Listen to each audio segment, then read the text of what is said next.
champ is here! It's just a man! Give me a hell yeah! What the Rock is cooking! To be the man, you have to be the man! Big Papa Pump! It's your hookup! Fallen! Holla! At the end of Woo, woo, woo! Cup of coffee in the big time.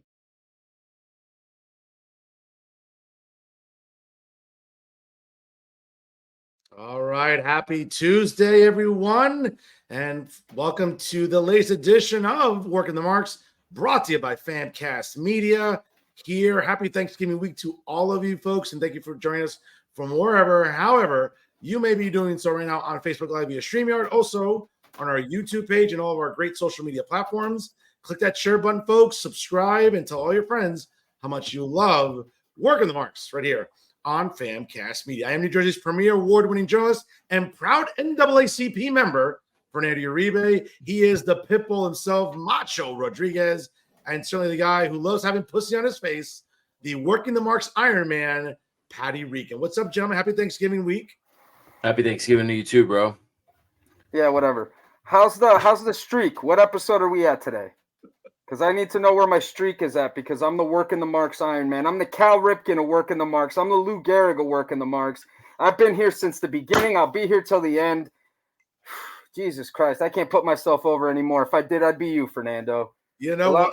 I swear to God. Allow me a moment to take this pussy off my face. Oh, boy, I'll tell you. I love it. I love it. There is never a short. Actually, I like to think that you're the Puerto Rican Eli Manning of Working the Marks. You know, just got that streak going. You actually look better with the mask on, but I mean, don't tell me. Oh shit! Listen, don't hate, all right? Don't hate, all right? But, save that for your Monday show, all right? Save the hating for your Monday show. FJF. You know who I look like? I look like the guy that's in the front row at WWE with the fucking signs. That's what I look like right now. Right, yeah. Fucking hat on. That's dope, though. That's good. Was he the Cena? Was he a Cena mark? I know there was a guy that was Blazer, who's a big Cena fan. The guy with the Blazers. So he knew this this fucking goo, this piece of blubber, fucking this glob of fucking humanity that I believe you knew and I knew, and it's a shame the guy can't read. Speaking of people that can't read, Dee, we miss you tonight. But you know, that guy knew him, and he's a mega dork. He's a mega mark too. A lot of those guys are mega marks. But you know what? I admire their fandom. There's certainly no Vladimir, but you know, you got to give him a tip of the cap. And just like I give a tip of the cap to Liquid Death here tonight on Working the Marks, we're still fishing for sponsors. Enjoying Rest in Peach. We are, and guys, let's get to it here. A lot of eat a peach for hours. That's right. Great movie from '97, folks. If you haven't watched Face Off, what are you waiting for?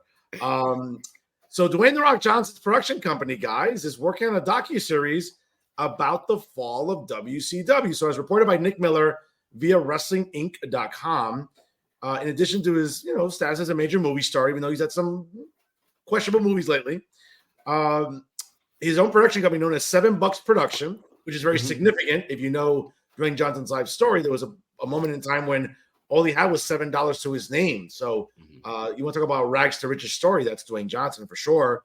So in addition to producing movies, he stars in, obviously, Johnson has also endeavored to finance other projects, such as the recent Tales from the Territories, which was on Vice, which I thought was very interesting. I know Pat's not a big guy on Vice TV or Dark Side of this or Dark Side of that or Dark Side of the Territories, but great stuff.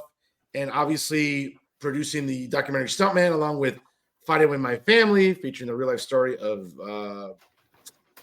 former WWE superstar Paige. A new report from Deadline this week indicates that that another wrestling project is on the horizon for Dwayne Johnson, and this time it's a docuseries focused on the history of World Championship Wrestling, the once dominant Turner Broadcasting promotion that folded in the early 2000s and was bought out by then WWF chairman Vincent Kennedy McMahon. Deadline say that $7 Production is partnering with Vice Media for the series, though it's not known when it's planned for the release. The report also referred to the end of WCW as, quote, mysterious, hinting that the upcoming series will focus on the reasons behind the company's downfall. WCW, as we all know, got its start in 1988. As a matter of fact, on this day in 1998, more on that later, when Ted Turner purchased the assets from Jim Crockett Promotions, turning them into a new brand that would air on his television networks. Though the company eventually rose to the challenge and even briefly was surpassing the then World Wrestling Federation, it eventually wouldn't last. The last WCW match took place in Panama City Beach, Florida, on the last Nitro in the main event, where Nature Boy Ric Flair was defeated by Sting on the last Nitro, and subsequently the company was bought out several months later once all the paperwork was finalized.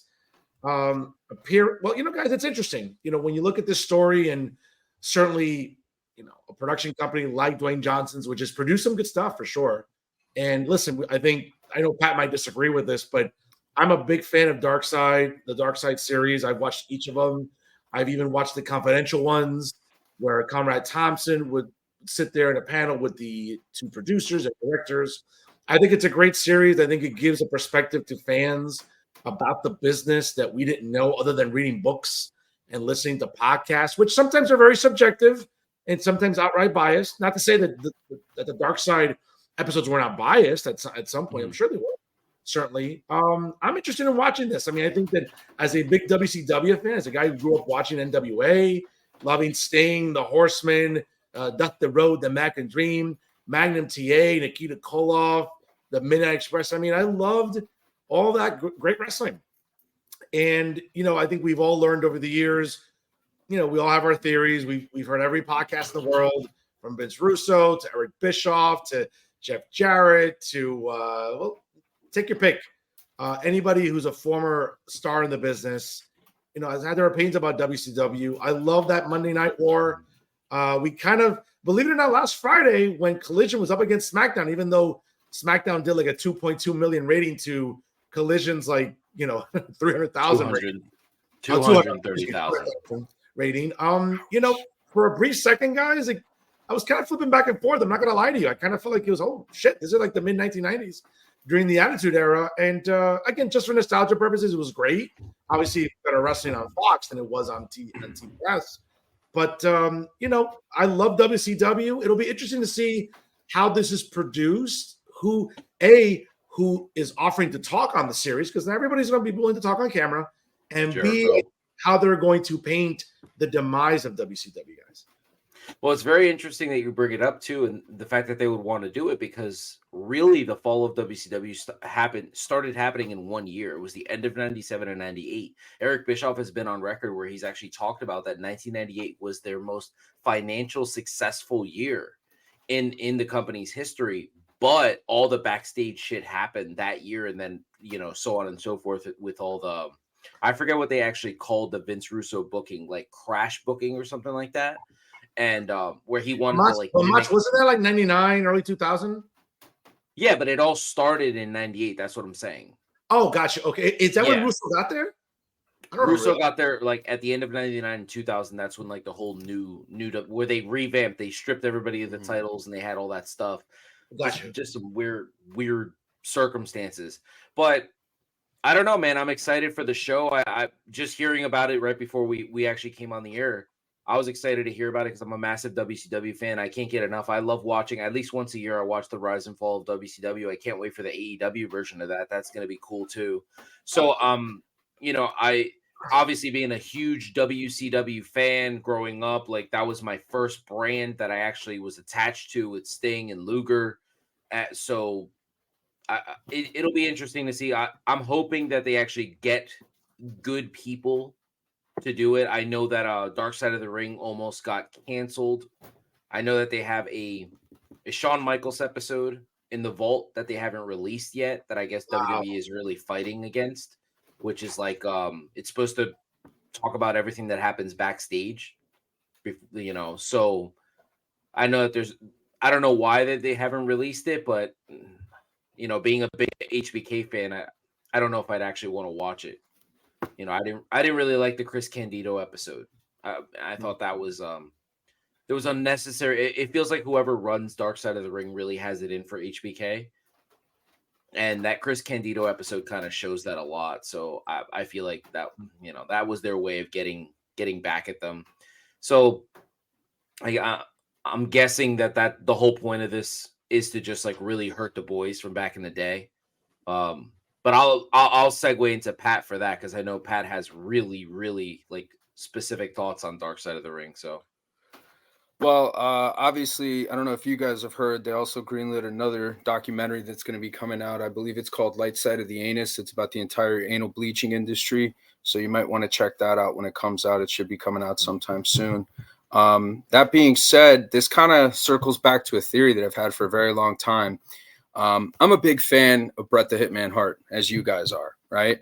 yes. But a lot of Bret the Hitman Hart's fans are hardcore fucking marks that don't really understand the business very much and get a very, very, very, very emotional about Bret and anything pertaining to Bret, particularly Michael Hickenbottom.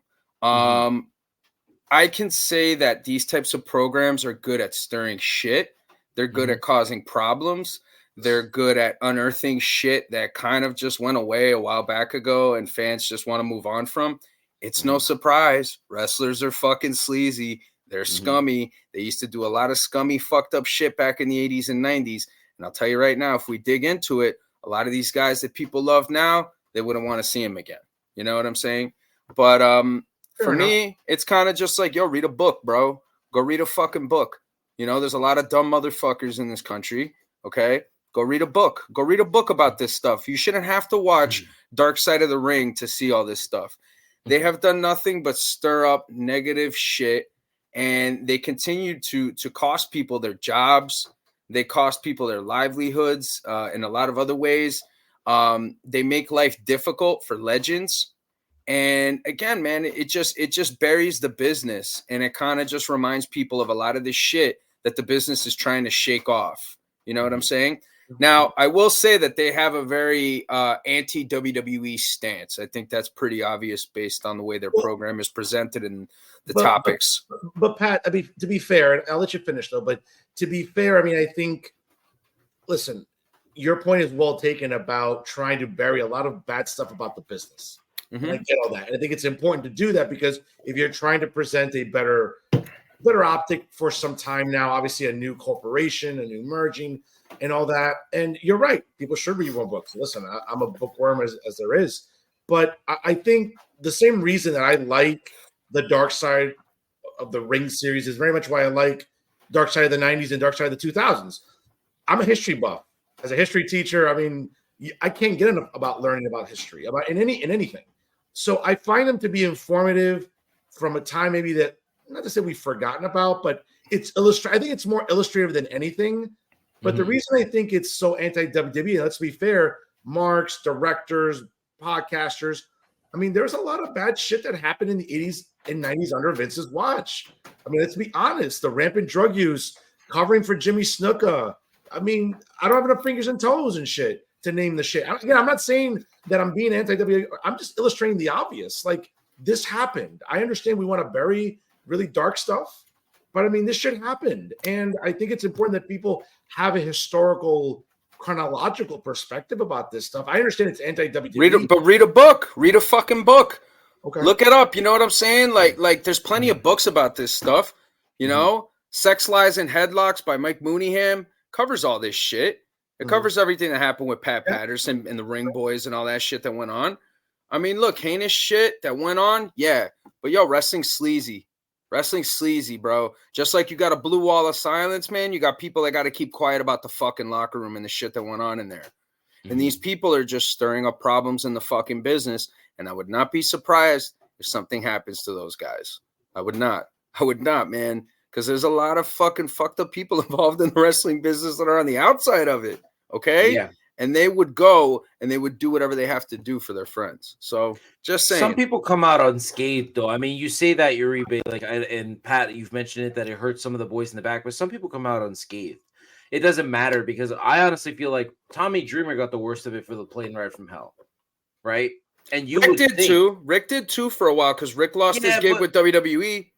He did. He lost his gig with WWE, but I mean, it was Ric Flair. A lot of people made the same comment, you know, like that was just Ric Flair. And then honestly, like the worst person that I've ever seen, not named Chris Benoit, that came out of the Dark Side of the Ring, was Cena. I felt Cena was the worst that I've ever seen. That whole Chris Canyon special, I really came out of that thinking Cena was a piece of shit. And it didn't not even hurt him at all. Like, I don't even think anybody thinks about the way he treated Canyon, the way he talked about Canyon on Howard Stern's show, the way that they abused Canyon. Like, that was a lot of that was Cena was the catalyst. Yeah, and let's be honest too. I mean, there's some stuff that's about Cena, you know, whether or not taking away a fiance from Kenny Dykstra, Mickey James. I mean, listen, I think how did he take her away? Like what did he do? He just grabbed her and took away somewhere? Like, I don't understand. No, two consenting adults. It takes two to tango. I understand that. Okay. I mean, look, that happens. I think it's easy for people to say who've never been in a fucking locker room. You know what I'm saying? If you've been in a locker room, hazing, ball busting, all this shit it comes with the territory. Sure. You know what I'm saying? I had a dude fart on my fucking sweater and throw it to me. Okay? Took my sweater, goes, "Oh, is this your sweater?" Yeah. He was a vet, farted on my sweater, threw it right back at me. What am I going to do? That's part of the shit, bro. That's part of the shit, bro. I was a greenhorn. I was eating my shit, right? You know what I'm saying? That's what happens. That's what happens. No, you know? I get it. And to Pat's point, listen, you're right. It just reopens a lot of wounds that the business has kept pretty much sutured for many, many years. I get all that. Again, as a history fan, as a history teacher, I love illustrative things like this. Not just about wrestling. I mean, you know, I watch World War II documentaries. I watch, you know, Korean War documentaries. I watch, you know, civil rights era stuff from the 1960s.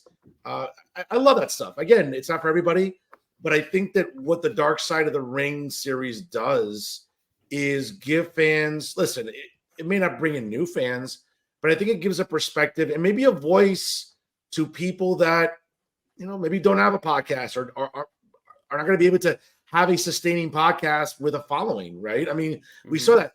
To Mach's point, Mach, I'm with you. I actually one-up you on one of the worst people that came out of that series.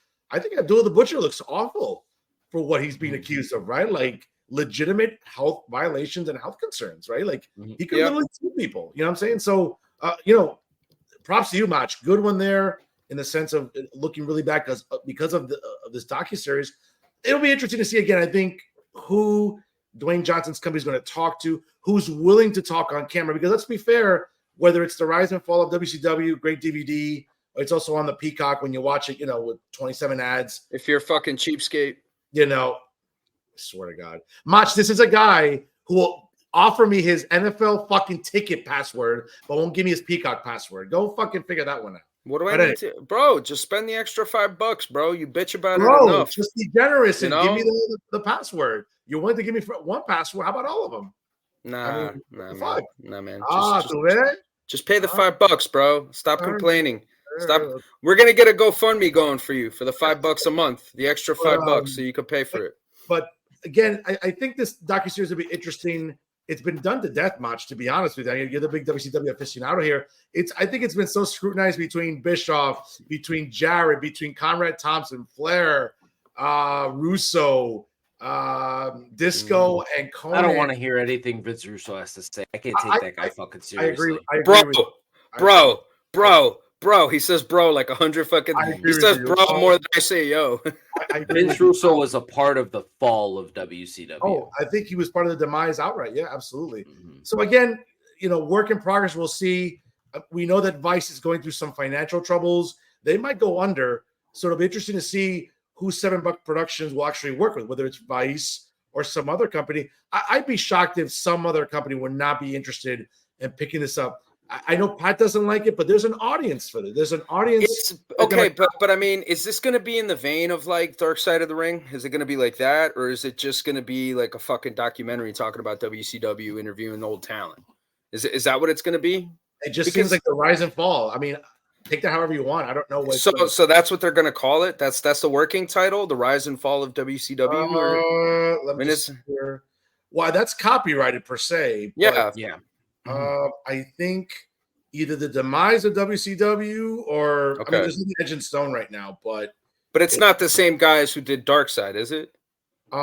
It's with Vice. It hasn't stated if it's the Dark Side guys directly, but it's they're working with Vice TV right now.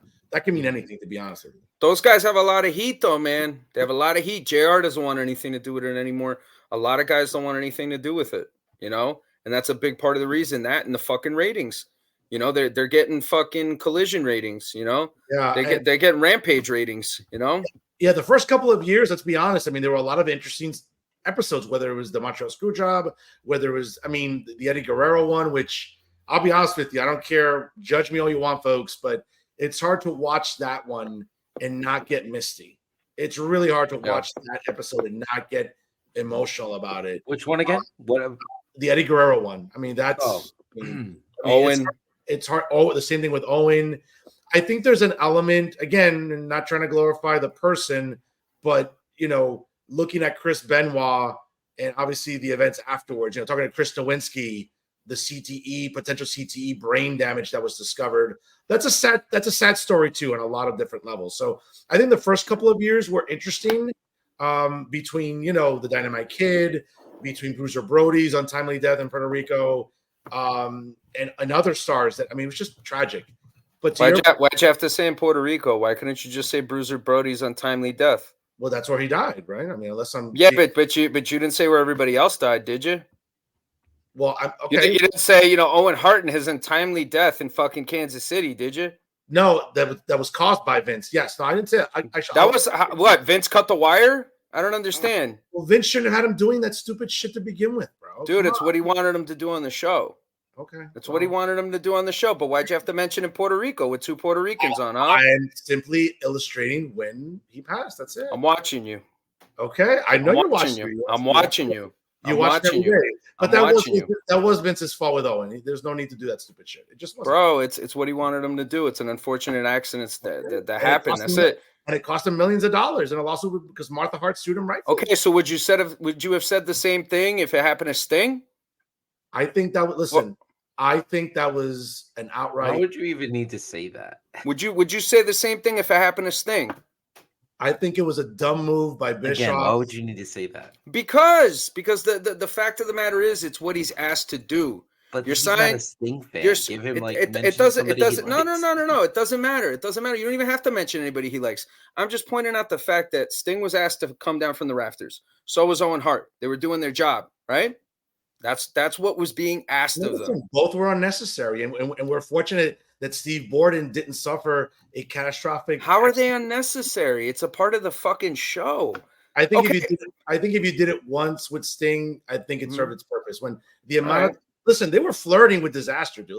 Let's at least be honest about it. So Pyro's not necessary because the Undertaker, you know, he got burned one time, you know. Let's just be careful with that, you know, and maybe no more chair spots, and maybe no more shows, you know, because somebody jumped over the barricade. So let's not have any more shows, and let's not have any fans in the audience. Let's go back to the Thunderdome.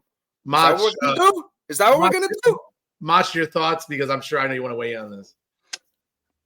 I'm just going to segue back to what we were talking about. You know, it's funny you talk about the WCW stuff because there's actually that book that came out a while back called The Incredible Rise and Inevitable Collapse of Ted Turner's WCW.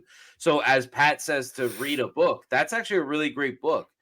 And, you know, if you really want to know about the fall of the company, you should go back and read that. And then obviously there's the rise and fall of WCW on the Peacock. So I kind of side with Pat on this. As much as I want to see these old wrestlers talk about this and stuff, I also feel like there's so much information about this. Like, give us something new. Like, let's be honest. I would be more interested in Vice doing a series like this on ECW. I feel like we don't have a lot of information on the fall of ECW. Like, why did they go under when they did? You know what I mean? Because it was clear through WWE that there was still a massive fan base for that brand. They even rehashed it, put it under the WWE umbrella. So I don't know. I honestly don't know what the purpose of it is, but I'm a big fan of The Rock. I've been a big fan of The Rock since that dude had a Jerry curl. So anything he does, I'm gonna watch. And you know, to point out what you said, that you think his movies are shitty, bro. If you liked Commando, if you liked Cobra, if you liked Nighthawk, if you liked First Blood, Mach, I just said he had a couple recent flops. That's all I'm saying. Some recent stuff that has. Yeah, I mean, I understand what you're saying. I just kind of feel like when people go in to see movies with The Rock, like you need to like go back and brush up on your Arnold Schwarzenegger movies and your old Sly Stallone, like Stop or My Mom Will Shoot. Like go into these movies expecting it to be like Leonardo DiCaprio and Gangs of New York. That's stupid. Yeah. You know No, what I no, mean? no, So that's fair. I mean, I think it's going to be well done. $7 Productions already has a precedent of being very professional, thorough. We'll see. I mean, we'll see how long it takes to produce this. Obviously, since we've gone back to, since many in Hollywood have gone back to work since the writer's strike, and obviously productions are picking up once again. In other news, guys, this past weekend, obviously, and we'll get to like the best and worst of Full Gear by AEW this weekend in Inglewood, California. But on Friday night, shortly after Collision during the Ring of Honor tapings, Ronda Rousey made her surprise appearance. I did not expect that. I know that she showed up there. A lot of, it was interesting. Obviously, the reaction was kind of mixed online. I saw some stuff on Twitter and Instagram. People with some mixed reactions, but certainly a lot of people surprised her in that building on Friday night. We'll see what her role is going to be. I know we've talked about it off air in our chat, but listen, amazing name is going to bring in viewers. So she's a global superstar without question. I was never a fan of her in WWE. I think that they made the most of her time there. I think that she worked within the system and she had a great support system, right? I remember being there at the Rumble in Philadelphia in that shithole at the Wells Fargo Center when she appeared right after Asuka winning the first ever Women's Royal Rumble.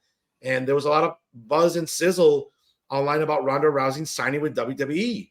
We'd see her debut at WrestleMania in that very iconic, by the way, very underrated mixed tag match. I know WrestleMania's had some dud mixed tag matches, but this is one of the better ones. If you go back and watch it, folks, with her and Kurt Angle against Triple H and Stephanie, I think it was a pretty good match. With everything, the storyline, the character work, and everything. I just never got on board with her, man. I just, what it was, whether it's how they presented her or what they did. I mean, again, it's not her fault. I mean, if you're booked to squash people and you're booked to be dominant, that's how you're booked. I mean, it's not on the talent per se. I don't get on Ronda Rousey, but she was never a compelling promo. I know Macho looks at me like I'm engaging in blasphemy here.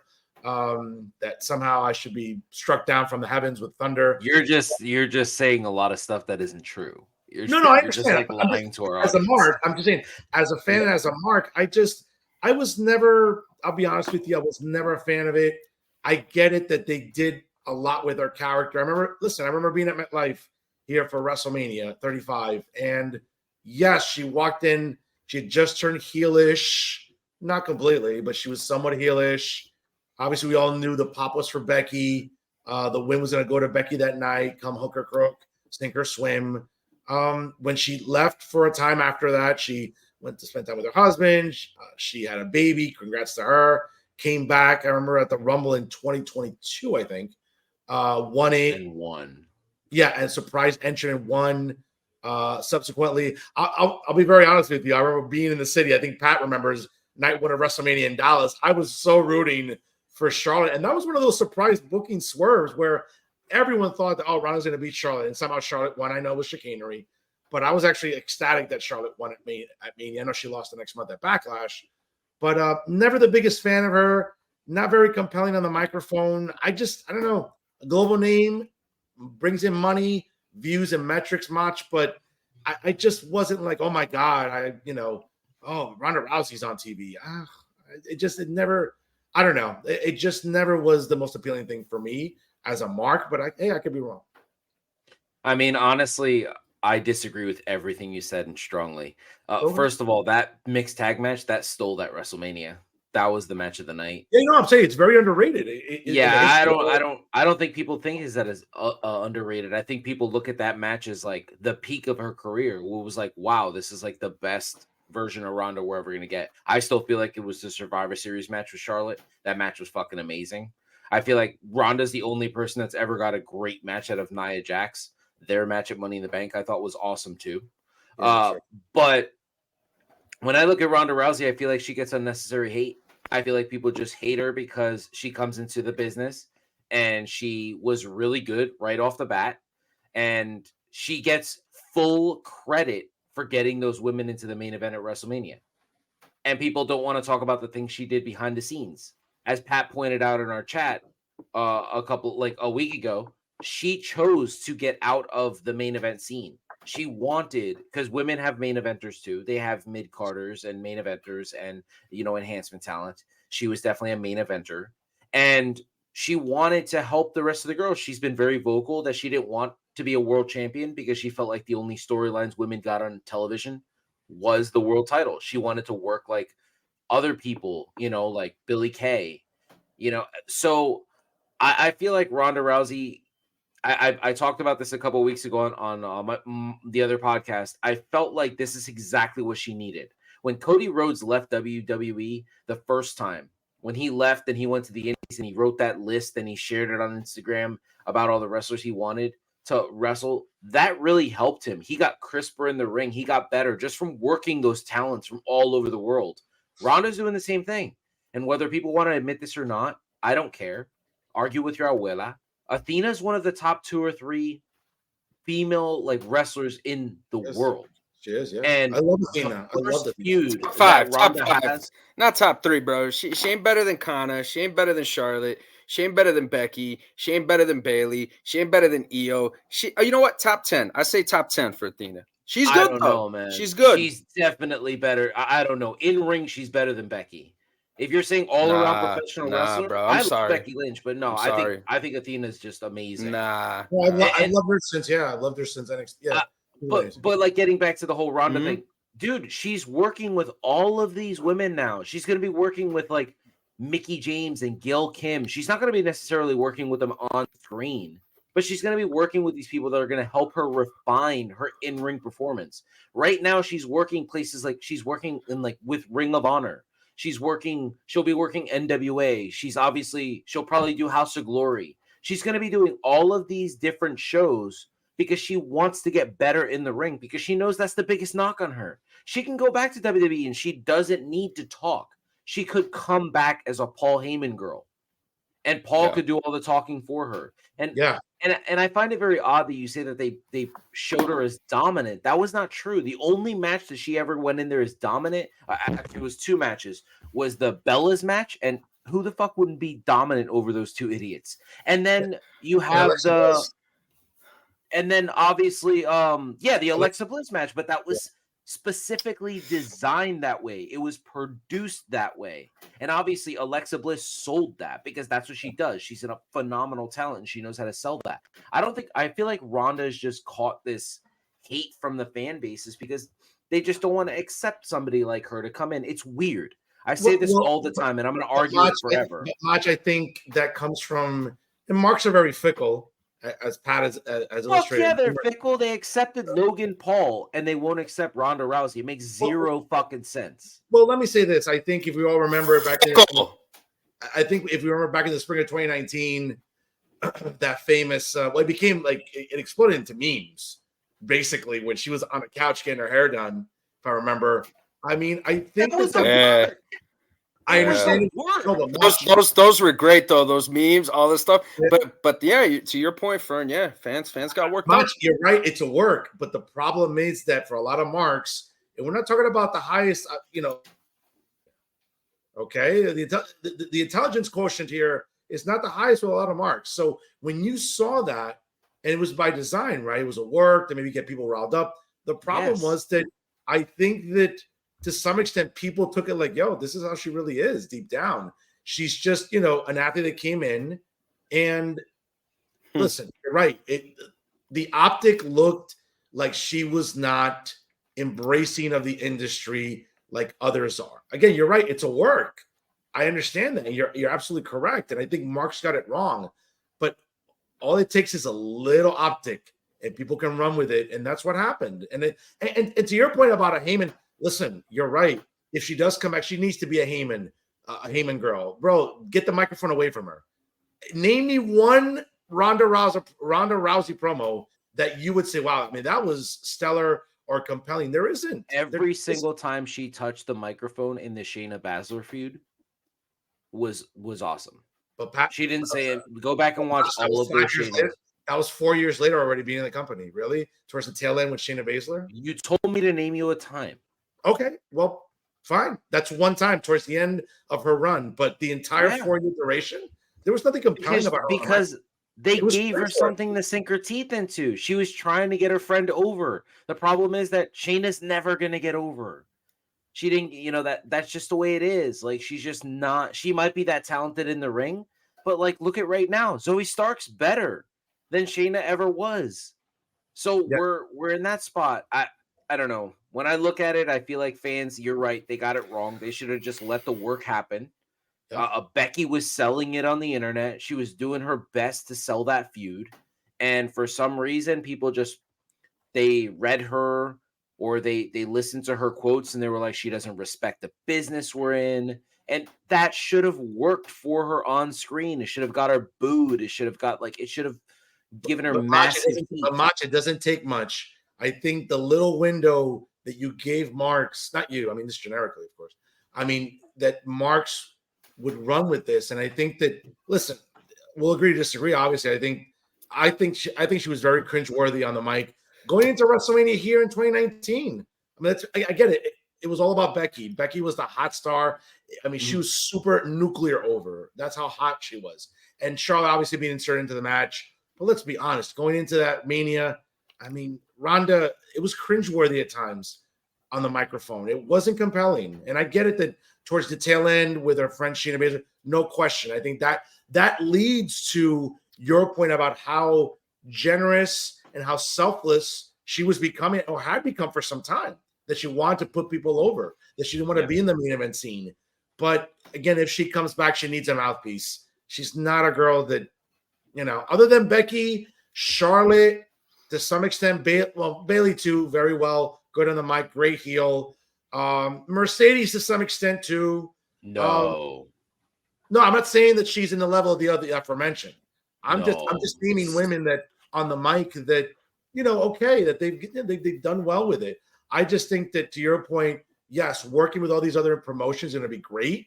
I love Athena, loved her since. I mean, one of the best theme songs she ever had as Ember Moon. She's a great worker. But Mach, this is also this Ring of Honor, and I get it that Prince Nana and I believe Brandon Stokely. I'm sorry, is that a fucking NFL receiver? Stokely Holloway. Sorry, yeah, Stokely, the guy with the Ring of Honor. Stokely Hathaway, yeah. Yeah, Brandon Stokely. What the fuck? He would play for the Broncos. Sorry. It's those. I think that's the brain trust of the current Ring of Honor. They're great wrestling minds, along with the other people. I just don't know what the presentation is going to be. Again, it's under the umbrella of Tony Khan, and let's be honest, Tony Khan can fuck up a wet dream. Sorry, guys, everybody. He hasn't screwed up Ring of Honor's women's division, no. I don't think he's in charge. He might be the figurehead of it, but like it's. I wouldn't know. I wouldn't know. Nobody fucking watches it. How the fuck's anybody gonna know whether it's good or not? If whenever they have a pay it? per view, you can tell based on like how Athena works and stuff like that. You could tell who she's. I think also too the disservice that's being in the Ring of Honor, and I get it. We don't know behind the scenes. It's the fact that Ring of Honor isn't on a television or some streaming service other than YouTube or paying for a pay per view. I mean, Ring of Honor, again, unless you're going to Collision and sitting there for 2 to 3 hours after Collision is live on Saturday nights and you're there for the tapings, which is a pretty long evening. I mean, think about it. You're getting at 6 o'clock in the evening and you're leaving about midnight or so. That's a really, really tough task. And again, for a lot of the virgins in the building, that's not a big deal. They're used to being 6 hours without entertainment anyway. But I think that since Ring of Honor doesn't have a streaming home, I think that does them a disservice. I think getting Ronda would be amazing. If they were on some streaming platform and Ronda Rousey's headlining and she's the huge name that she is, I think it would blow metrics. But unfortunately, again, Ring of Honor it's just not featured, I think, the way us hardcores would like it to be. Mm-hmm. I think this Ring of Honor to me reminds me of like when WWE was doing ECW. It's kind of like that. It's like it's ECW in theory. But it's not, you know what I mean? It's kind of similar to that. Getting back to Ronda, I agree with what Mach said. I feel like the marks turned on her because she was so good at what she was doing. You know what I'm saying? And you say that she's not a good talker, Fernando, but if she wasn't a good talker, she wouldn't have worked up people to this point that they didn't like her. You know what I'm saying? She worked everybody. She did everything that she needed to do and did it well. Not only that, she was incredibly selfless, man. And for a name, a big name, a globally recognized name, I mean, she's probably the biggest name in AEW right now. Let's be honest. Let's be fucking honest. Other than Ric Flair and Danielson and Sting, she is the biggest name that has wrestled on an AEW owned show. Let's be honest. Globally. Okay. I think she's, to what Macho's point there is, I think she's doing her Cody Rhodes thing. I think she's going to work Impact. She's going to work NWA. Maybe that's why she hasn't signed with AEW. Maybe that's why there's not anything exclusive there. Maybe because Tony Khan wants to sign her and have her on board to do all that. I would not be surprised if she does something for New Japan. And I would not be surprised if it's her and Mercedes in New Japan at some point. I think that would be something big, maybe for Wrestle Kingdom, or just having her there in general, I think would be really, really huge. And I could really see that happening. But to me, when I think about Ronda Rousey, I think about somebody who really wasn't appreciated and who was hated for being good at what she did. And she's a star wherever she goes, and all the best to her. No, absolutely. Yeah. Again, it's a shame that Ring of Honor isn't on a streaming platform where it's a lot more visible and accessible to watch Ring of Honor. Listen, I watch all kinds of wrestling. I watch Impact on Thursdays, the New Japan show that they have right afterwards. I try to watch NWA when I can on YouTube. Obviously, I watch WWE in all its forms. I watch AEW, come sink or swim, all the shows.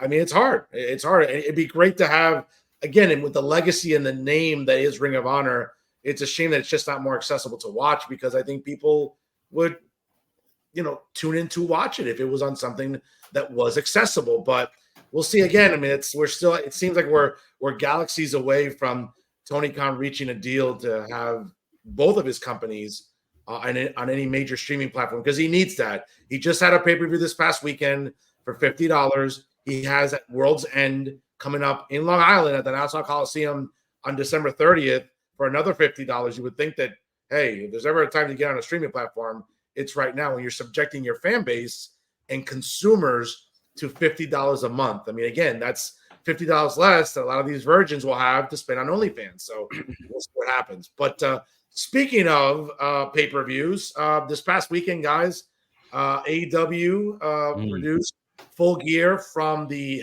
iconic Inglewood Forum in Inglewood, California, home of the Showtime Lakers, my Lakers back in the day.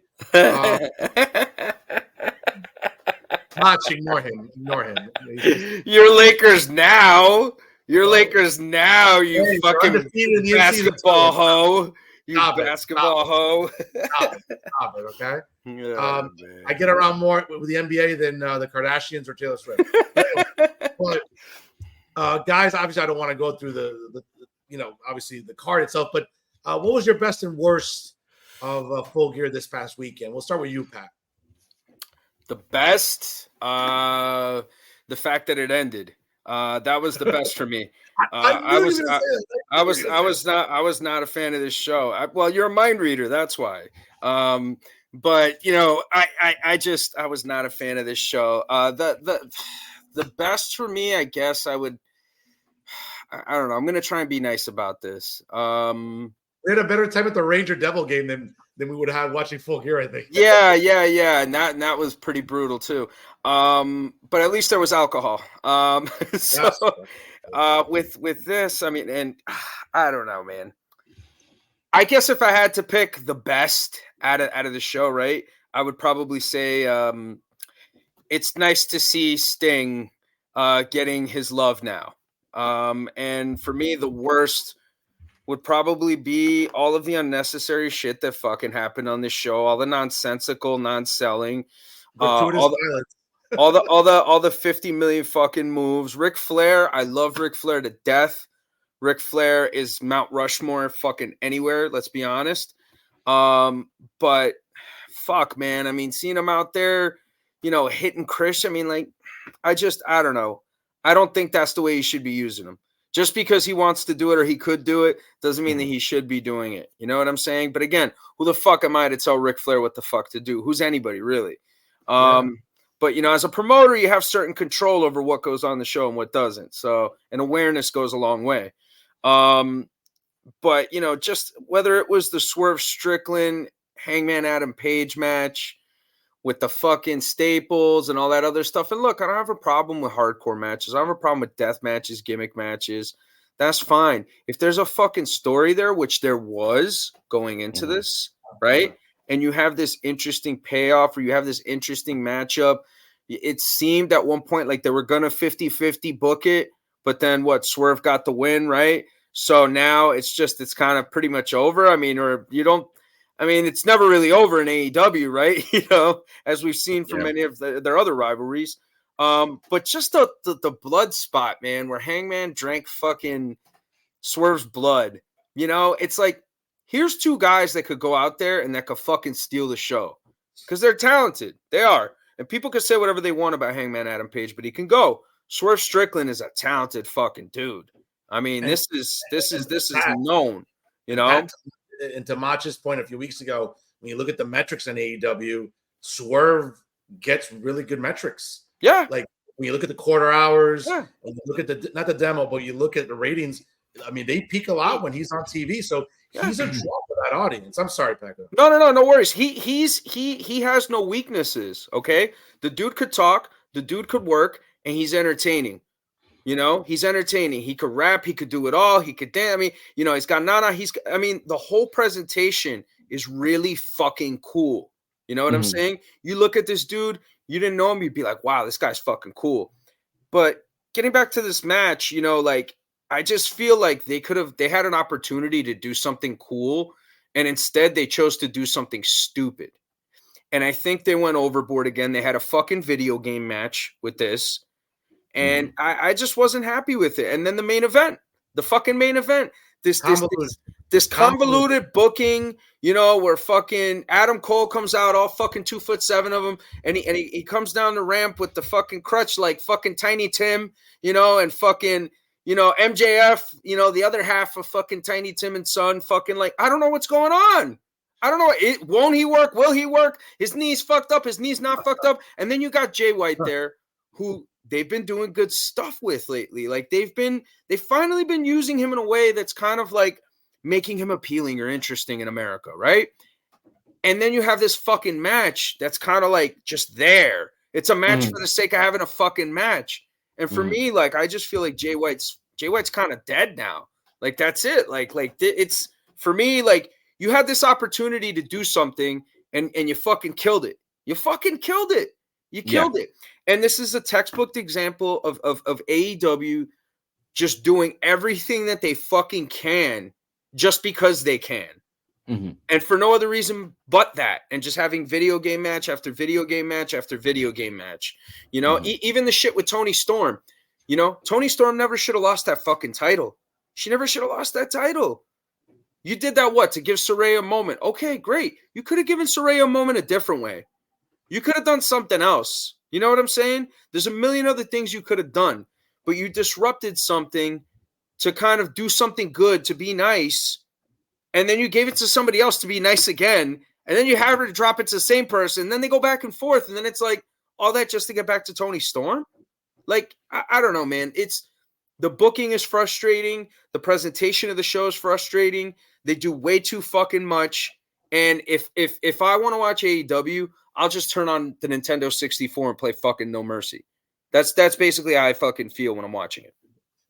Mach. Well, I agree with a lot of that. I will say that the best of the show for me was, who would have thought? Let's be honest with ourselves. When we look at Jon Moxley and Orange Cassidy, it doesn't make sense on paper. But in the ring, they're fucking perfect for each other. I don't understand. They stole the show for me. That was the match of the night. For the second time that these guys have worked a show together, they've completely stolen a show. It's insane to me how they work so well. I love how generous Moxley is. He makes Orange Cassidy look like $1 million. And every time Orange Cassidy comes out of a match with Mox, I'm thinking, which I don't know, I guess it's just a dumbass in me. Maybe it's the Pennsylvania in me, is that he should be moving over to the main event scene. But Tony Khan won't do that. I don't understand why he won't do it. Makes no fucking sense to me. But I mean, Moxley or Pockets? I'm talking about Orange Cassidy. Okay. Yeah, I feel like he's just like ripe. He's ready to go. I don't know why they're not doing it, but it's whatever. Worst of the show for me, I said this to Pat, was the main event. That main event was this is the second pay-per-view where I come out thinking that I just don't think MJF is very good. I don't agree. Like Pat said on the show last week, where he was talking about or it was actually on Must Love Wrestling, where you were talking about how like you thought he was good and he used to do acai moonsaults, and the whole time I'm thinking in the back of my head like, I disagree, man. I just don't think he's very good. Mm-hmm. I think he's that guy who goes to wrestling school and who could do a backflip, and he's like, oh, I'm good. And he's like, I'm just going to just like start copying The Miz, and I'm going to take his whole character. Like when The Miz first started doing this character, he stole everything off of what Jericho had just done. You know what I mean? And then he made it his own. The Miz, within time, he made it his own. But like when I look at MJF, I don't see all of even his like fucking bullshit crying at the end of the show, eating a pickle and all that. I was just like, I don't understand. Like I don't get, what am I supposed to be getting? I'm just watching it like this. Like what purpose does this serve? Honestly. Well, I think it's fair to say that now that he's well over a calendar year as AEW World Heavyweight Champion, I mean, it's been very underwhelming. And for a guy like me, who's a big fan of his, the gimmick, the shtick, and all that, it's been very underwhelming. And I think this is because you're the same height. What's that? What is it? Because you guys are the same height. I'm 5'9". I mean, I think he's a little taller than I am, but I could be wrong, man. You look like Kevin Nash next to him. Oh, Jesus! But it's been very underwhelming, and like, who would think that the second, I guess, not leading, but the second most visible company in North America for professional wrestling would have a world champion that is as underwhelming as we've ever seen.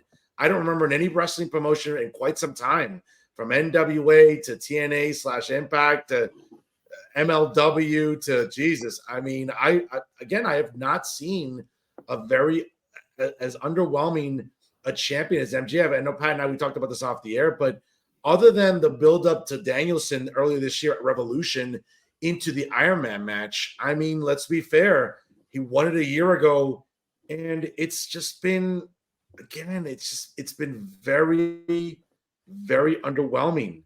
And I don't know. I don't think this is fixable at this point. And to sort of go off what you guys are saying, the best and worst, I agree with Mach. I think the best part of the night for me was the Moxley Orange Cassidy match. I think all in all, the best match of the night by far. I think a close second was the Tony Storm match against Akira Shida. Nice to see. Wow. What's that? Shida is actually my next failure of the night. I talked to Pat about this earlier today. Dude, we can tell as wrestling fans now. We can you can hear when they call out spots now. Like AEW's, they are notorious for calling out spots and for us being able to hear it on fucking television. Yeah, that's very alarming. And for you guys as workers, yeah, especially when you watch a Britt Baker match and she says like headlock takeover, or anything, you a reversal, drop kick, anything. You can fucking hear her call it out, and it's like, Jesus, Britt, unbelievable. You whisper in someone's ear as you're fixing their teeth. You can't fucking whisper in their ear right now. It just doesn't make any sense to me. When that's I was really watching good. Shida, that's really good. I like that match. That quote of the night right now. Nice. When I was watching Shida, I'm just I pointed this out to Pat. Dude, go back and watch even just YouTube, the 30-second bit of her doing the 10 count on the turnbuckle, the classic babyface 10 count with the crowd. She's barely touching Tony.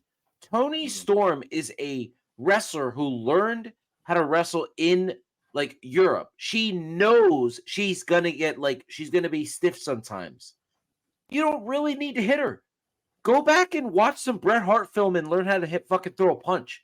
They look so bad every time she went for a kick or a drop kick. Yeah. She barely connected.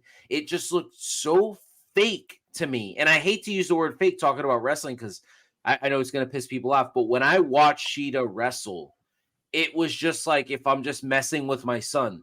where I love to throw the quick like Chris Benoit kicks to him.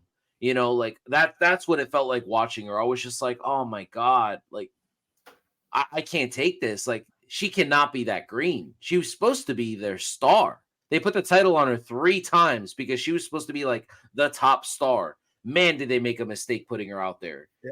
I feel like even though Toni Storm won the match, I feel like it ruined her momentum. That match alone was so fucking bad.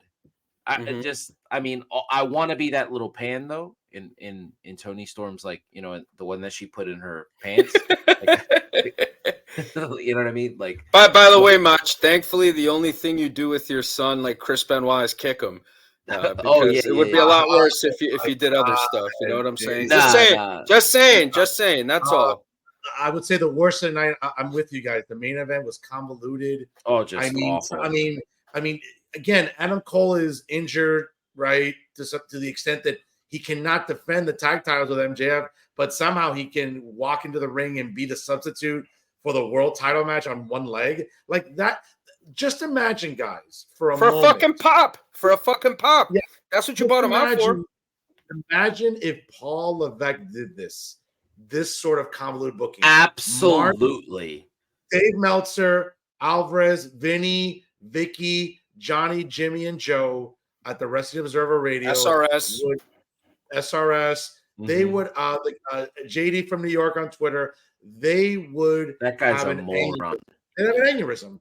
And I just think that why there isn't any backlash against, because there's no way to defend. Like, this was completely convoluted.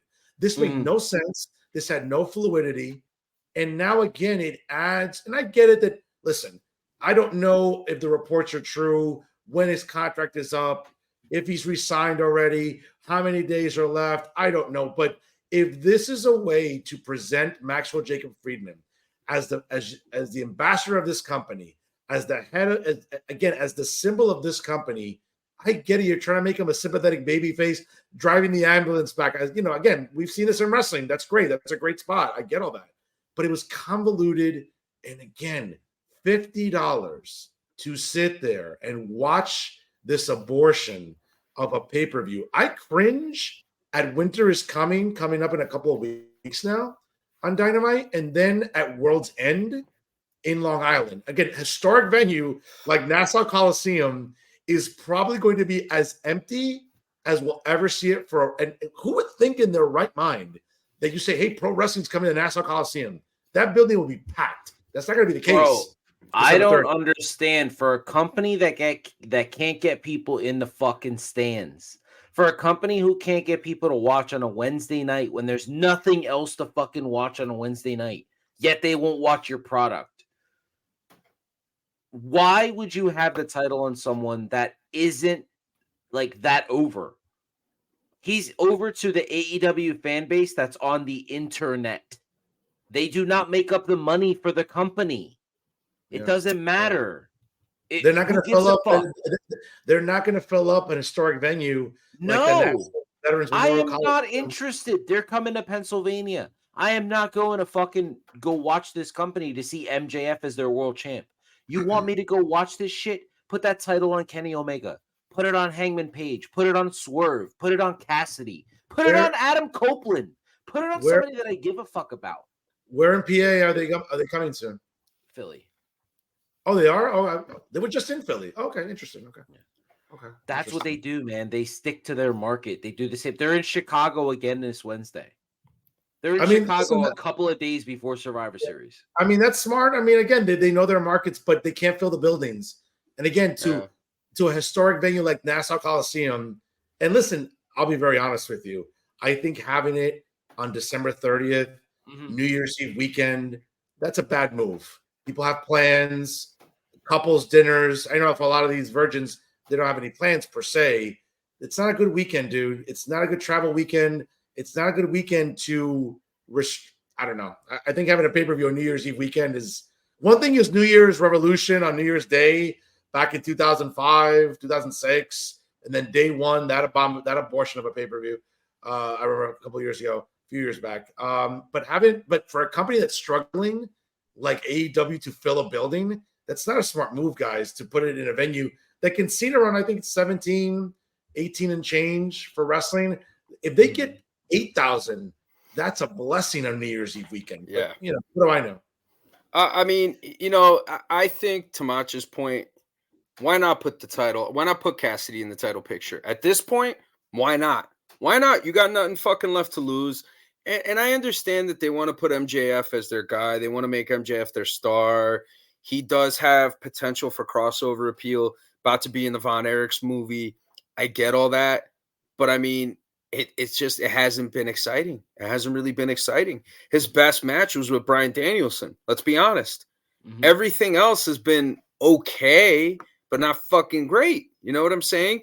And for a guy that you're supposed to, be invested in as a world champion, it's just not clicking. So why not throw Cassidy in the mix? Why not do it? You know what I'm saying? What's the worst that could happen? You get a good wrestling match. You know what I mean? And you know what? And he's over with that. I mean, listen, Yeah. I don't like the Orange Cassidy gimmick for anything. I think it's just blah. But it's over with that audience by sink or swim. They like that nonsense with pockets. But I mean, okay, you're right. But it's original. He's been working on this gimmick for 9+ years, and he got it over to the point that the people in the audience love it. When he does those little kicks, you can hear them chanting as he's doing it. Little kids are dressed up like him. Yeah. I mean, he's over. Yeah. He's worked his ass off. It's not for me. It's not for me. I'm with you, Uribe, on it. It's not for me, but I get it, and I understand how that crowd likes it. And the guy's good. The guy's good. He can work. He's not bad. He's not fucking bad. You don't get the respect of a guy like Bryan Danielson, Shibata, or Jon Moxley lightly. That shit just doesn't get handed out. You know what I'm saying? And the fact that those three guys respect him says a lot about who he is and how he can work in the ring. You know? Yeah. A lot of people might not like to fucking hear that. You know what I'm saying? But that's a fact. You know? Absolutely. Yeah, I mean, I'm gonna go back to the fact that there's no money in MJF. You can Swerve, baby. Swerve. Let's go. Yeah. Let's go. Let's put the strap on Swerve. What I would do. And the thing is, the reason Swerve works is because he's bringing a different audience in. And no, I'm not talking about the black audience, but he's bringing fans of his rap music. They are coming to watch him wrestle. Yeah. You know what I mean? So it's a different market. There is no other market. There's no fans of the Rosie O'Donnell show that are coming over to watch MJF because they watched him cut a little promo as a child. You know what I think they're going to do? I think they're going to have Lip, and I think they're going to have fucking what's-his-face from High School Musical. They're going to fucking have him over there in the front row when the Von Erichs movie comes out. Yeah, because Triple H said that they could make it work because they were in Saudi because they were actually approached to promote the movie. He said that today in an interview. He said they wanted to promote the movie, but they were in Saudi during the promotion and all the press for it. Okay. So that's why the Iron Claw is not going to be promoted through WWE. But that doesn't matter. But what about AEW though? Yeah, because MJF's in it, isn't he? But his role, Chavo just said last week, his role is playing the Von Erich cousin. He's not even a real Von Erich. Oh. He's just a heel in the movie. He's just playing a heel. He's not one of the main guys. I mean, you have Lip is playing Texas Tornado. So, I mean, that shit's hilarious, bro. Yeah. No, bro, it is. He's awesome, bro. Yeah. Pat, I know that you want to talk about Stardom and they should get Pedro Pascal. That's what they should do. Well, yeah, absolutely. Pedro Pascal is Kerry Von Erich. You know, he could do anything. He could absolutely do anything. I swear to God. Pat, I know you had some. I know you wanted to talk about the Stardom comments concerning WWE. What do you want to share with our audience today about it? Oh man! Oh shit! You put me on the spot here. I didn't even get fucking ready. Gotta be ready, man. Come on, just TV here, brother. Just make sure if they make a Work in the Marks movie that you have Pedro Pascal play me. All right. Okay, I like that. Get Freddie Prinze Jr. for me. Just dye his hair. Freddie Prinze Jr. That is amazing. This fucking guy. Macho, Marco Rubio's a sitting United States Senator. I don't think he'll do a movie, but maybe, He might not have a job longer. Yeah. I would probably go one or the other. Either I would like to go super comedy, so probably Jack Black. Jack Black is you? Yeah, you totally look like him. Yeah, or the guy or the dude who plays Jon Snow. One of those two, I'm happy with. I just It's said fine. okay. Interesting. For me, it's like Denzel Washington's son or Pedro Pascal. That's the only two people that could play John me. David Washington could do anything, bro. I want John David Washington as me. You know. Let's go, man. So recently there was a press conference over in Japan, and the president of Stardom spoke on WWE and things that that they can learn from them. And he said in a quote, WWE players travel around the world. They refer to them as players. They do not refer to them as wrestlers. WWE players travel around the world and compete in over 200 matches a year. There are times when people get injured, but it has never been the case that people get injured one after another. I think there's a problem with the game itself that there are so many injuries. Dangerous moves are discouraged in WWE and are often banned. I think there are many things we can learn from the world's best organization. So it's a very interesting quote coming from, the president of Stardom. And Stardom, as we know, has produced a lot of the great Joshis, the Japanese women's wrestlers that we're seeing in America now, as well as other talent that have gone over there, namely Toni Storm, Shayna Baszler, Natty Neidhart, and obviously, you have Asuka, Io Sky, and you have a lot of other Japanese women that have been there too, as well as what's her name, Hikaru Shida over in AEW. So, they're like a factory for women's wrestling. I mean, you learn everything. You learn how to run spots really, really good there. They teach them all the basics, all the fundamentals. It's not easy, and their training system is really, really good. But if you watch a lot of the Stardom now, it's good stuff, but there are a lot of unnecessarily risky moves.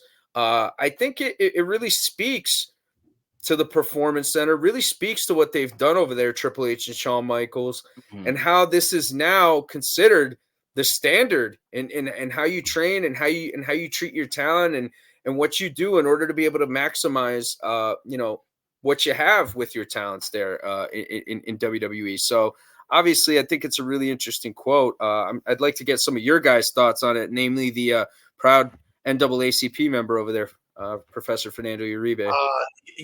Pat, it's interesting because the first thing as I'm hearing this somewhere, I'm like, that's a nice little jab at AEW, that's for sure. In the way that they produce television, and there's no oversight really. I mean, you're letting the inmates run the asylum, and it's clear to the point where whether it's Ric Flair going out there chopping Christian, where again, I'm not saying this to be hyperbolic, but anything like that could be catastrophic for someone like Ric Flair at his age. A sudden movement of that kind, you could pull something. I mean, again, I'm not thinking the worst here. It just doesn't look good though, too, Fernando, on top of that. No, you're right. Again, but a guy his age exerting himself like that could be catastrophic at any moment. And then, I remember watching a match. I'll never forget this. I think it was last month. I think it was a fatal 4-way. And I counted. There were literally like 10 Canadian destroyers. Everyone popped up from all of them. And it was just like, wait a minute. Like, forget about gratuitous violence. Like, this is not believable. Like, to the point, and again, I'm not trying to plug anybody else's show, but over the week, today, there was a review of the Hangman Page and Swerve Strickland match in Full Gear. I mean, the idea that you're getting tombstoned on a chair wrapped in barbed wire and you're having a cinder block broken on the back of your head and it just evaporates into dust like you just opened up a pound of flour baking a cake, and you're doing all this sort of gratuitous cooperative violence, and like guys are still getting up at the count of 9 before they can, 6. Again, 6 under Texas Deathmatch rules in AEW, where it's basically last man standing. That's what it is. Rules. Like, it's amazing to me where it's a testament to the PC, to your point, Pat, that they're getting people. It's not just wrestlers that they're signing from the indies, but like college athletes that they're trying to mold into their type of performer and superstar. And I think it's a testament to Sean and Paul Levesque, Wayne Bloom. I think that's his name, right? A-Train, I think. I could be mistaken. Correct me if I'm wrong. Sorry. Matt Bloom. Sorry. Wayne Bloom is is that Honky Tonk? No, never mind. Looking at William Regal returning to the organization, other talent, all the agents. Forget about like, the top of the food chain. Think about all the agents that they've hired in the last 5 years that are bringing their knowledge, that they're down there, that they're working in Orlando at the Performance Center. And I think we've said this on the show plenty of times. I think that someone like Tony Khan, I mean, it's hard to put the genie back in the bottle at this point because we're approaching 5 years. But, for a guy who's that wealthy, who's burning through money like a fucking meth head, it's crazy to me that you can't buy some real estate in Northeast Florida. There's plenty of good real estate. I mean, it's affordable to live down there. So create a structure, buy real estate, formulate a building, formulate a program where you can still get guys and girls in there to work and get better. Case in point, I just remember now about best and worst of from Full Gear of the Weekend. Like, I like Julia Hart. I mean, she's come a long way in the sense of, but she's still green as asparagus. Like, and you're still throwing her out there, and now you're putting a title on her, right? Over one of them. You want to talk about another underwhelming title run in Chris Stanlander. Not all her fault, per se. But someone like Julia Hart could benefit from being in some sort of organized structure. She's 21, I think, maybe. She's still young. She feeds that fetish for that audience, whatever. And other workers that could really benefit from going to some sort of structure. But you can't put the genie back in the bottle at this point. You can't just create, a power plant 2.0 and say, all right, well, we're just going to have, we're going to take Trent Beretta, example, random name, or whoever off TV for a couple of months and make him go back to school. It's sort of like, I'll sort of use this analogy. It's like, I think if you've been doing something for a while, or you've been out of school per se, it's like, I have a few friends that, have been out of academia for a while, and now they're considering going back to get like a master's degree in something or another advanced degree. And they've been out of school literally for at least minimum 10 years or so. That's really hard to acclimate your brain into that routine and that structure of, hey, I got to go read X amount of articles every day. I got to take out books from the library. I got to type papers. I think that I'll make the correlation to pro wrestling. I think if you've been doing this for some time and you've been out there, now you're being featured on national television, to take you off TV and to put you in a structure where you need to sort of revamp and work on some fundamentals. I don't think that's possible right now with AEW. And I think that's what makes it dangerous, because Tony Khan is just enabling and letting people to their own devices. I'm sorry, rant over. No, I think it is possible, because once upon a time, WWE did it. You know what I mean? They started the PC. They had talent go over there and fucking work on their shit. Once it was there, people took advantage of it. So, I mean, I think that AEW could do it. But, I mean, all these issues that we're still talking about now, all of these are structural issues that shouldn't have existed at the very beginning of AEW. And 100%. If they had a better foundation, they would not be in the problems that they're in now. You know what I'm saying? They would not. Tony Khan has enough money to sign every fucking Tom, Dick, and Jane out there. Okay? Literally, bro. Anybody. Okay? I wouldn't be surprised if Kevin Durant ends up in AEW. Okay? That's how much fucking money he has. All right? I think that if he was going to start up this company, he should have started up a performance center. He should have done this. He's a pretty powerful guy in fucking Jacksonville. Let's be honest. He could have done something down there, and he could have made it so that these green talents could go and they could fucking train. Problem was, he didn't think about that, because he didn't talk to anybody that he probably should have talked to, or he didn't surround himself with people that were like, nah, Tony, that's not the way it works. He didn't do any of that. So now, you're kind of seeing these issues come to light. And look, nothing against Julia Hart. I'm sure she's a good kid. She seems like, she gets along with the people that she's working with. She's still there.